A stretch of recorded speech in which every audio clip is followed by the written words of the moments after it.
Dostlar, bu günə siyahımda 10 qarşılaşma var. O 10 qarşılaşmadan gözünüz tutan, sizə uyğun olan, mənlə həmfikir olduğunuz hansı seçim olsa, onu seçib yaza bilərsiniz. Amma yəni bu dediklərim hamısında eyni kuponda yazmaq kimi də bir iddianız olmasın. Və mənim də elə bir iddiam yoxdur ki, dediklərimin hamısı gələcək. Qarşılaşmalara keçməzdən əvvəl zəhmət olmasa, paylaşımı bəyənmək ödənişsizdir. Zəhmət olmasa, siz də mənə belə dəstək olun. Birinci qarşılaşma Damac Altaon. Ola ki, indi bu həmişə demədiyim komandalarda adlarında biraz səhvliyi ola bilər, jüri sayası.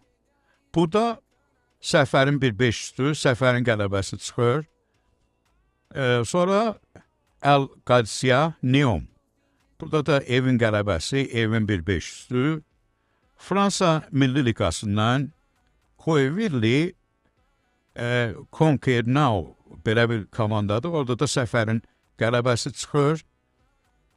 Sion Basel qarşılaşmasında Gol, Səfərin 1-5-dür. Ümumi, yəni toplam 2-500. Tun, Luzan. Burada da evin 1-5-dür çıxır.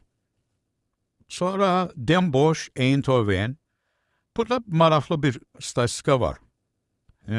Den Bosch favori kimi görürsə də, son 7 qarşılaşmada, yəni Den Bosch'un Eindhoven son 7 qarşılaşmasında, Den Bosch'un evində olan qarşılaşmalardan gedir söhbət.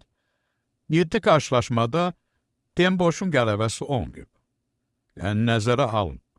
Ola bilər ki, bu, belə deyək də, ardıcıllıq davam edə bilər, milləti yandırmaq üçün. Burada deməli, seçim olaraq, mən tərəf seçimindənsə, Gol, evin 1-5-dür, toplam 2-500 seçimlərini sizə tövsiyə edirəm. İpucu da verim, bu qarşılaşmada əsasən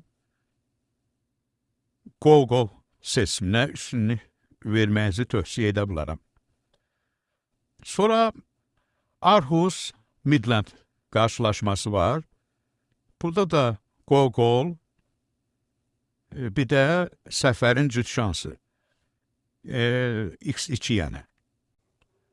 Antwerp Anderlecht qarşılaşmasında da deməli toplam 1-500-də çox gözəl